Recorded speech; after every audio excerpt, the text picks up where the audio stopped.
Assalamualaikum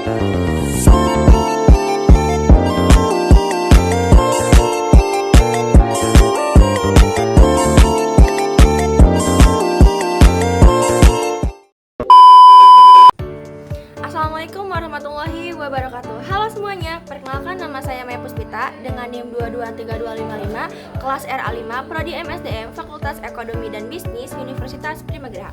Teman-teman, hari ini kita akan membahas bagaimana Google Corporation, salah satu perusahaan teknologi terbesar di dunia, berhasil membangun SDM berkinerja tinggi melalui sebuah sistem yang luar biasa, yaitu OKR atau Object and Key Result. Nah, yang pertama itu ada what, yang artinya apa? Apa itu OKR? OKR adalah metode manajemen kinerja yang membantu perusahaan menetapkan tujuan yang jelas dan juga mengukur hasil yang ingin dicapai. Di Google, OKR digunakan untuk menjaga fokus, menyatukan visi, dan memastikan setiap karyawan tahu arah kerjanya. Yang kedua, ada why, artinya mengapa. Nah, mengapa Google menerapkan OKR? Jawabannya yaitu karena Google ingin menciptakan budaya kerja yang fokus dan juga terarah, transparan dan terukur, dan juga mendorong inovasi, bukan sekedar rutinitas. Dengan OKR, setiap orang di Google paham apa tujuan besar mereka dan bagaimana mencapainya bersama-sama. Yang ketiga, ada where, yang artinya di mana. Nah, di mana sih OKR ini diterapkan? Jawabannya yaitu di seluruh Google, mulai dari pimpinan tertinggi, tim pengembang, pemasaran, hingga staf pendukung. Semuanya itu menggunakan sistem OKR, tidak ada bagian yang tertinggal. Yang keempat ada when, yang artinya kapan. Nah, kapan OKR digunakan? OKR ditetapkan secara triwulan dan juga tahunan. Nah, menariknya teman-teman, sistem ini sudah diterapkan sejak tahun pertama kali Google berdiri, atas masukan dari investor mereka yaitu John Deere. Yang kelima yaitu ada who. Siapa sih yang terlibat dalam OKR?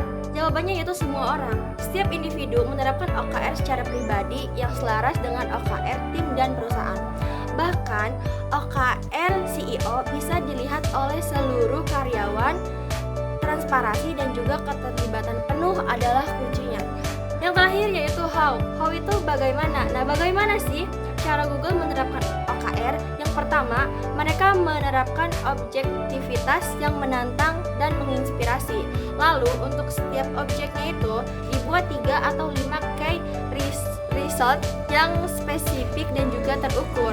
Selanjutnya, OKR diselaraskan tim, sehingga semua orang bisa melihat OKR satu sama lain. Lalu lakukan evaluasi secara rutin, dan yang terpenting OKR tidak dijadikan dasar bonus. Jadi karyawan terdorong untuk berinovasi, bukan hanya bermain aman. Nah, untuk penutup, jadi apa yang bisa kita pelajari? Perusahaan-perusahaan di Banten bisa meniru semangat OKR Google dengan cara menerapkan tujuan yang jelas dan juga terukur, melibatkan seluruh karyawan, membangun budaya kerja yang transparan dan bertanggung jawab. Karena apa? Karena SDM unggul bukan hanya tentang siapa yang paling pintar, tetapi siapa yang tahu kemana arah tujuannya dan bagaimana mencapai bersama tim. Nah, mulai dari sekarang, yuk kawan-kawan, bangun budaya kerja yang berkinerja. Terima kasih, mungkin cukup sekian dari saya, kurang lebihnya mohon maaf. Assalamualaikum warahmatullahi wabarakatuh.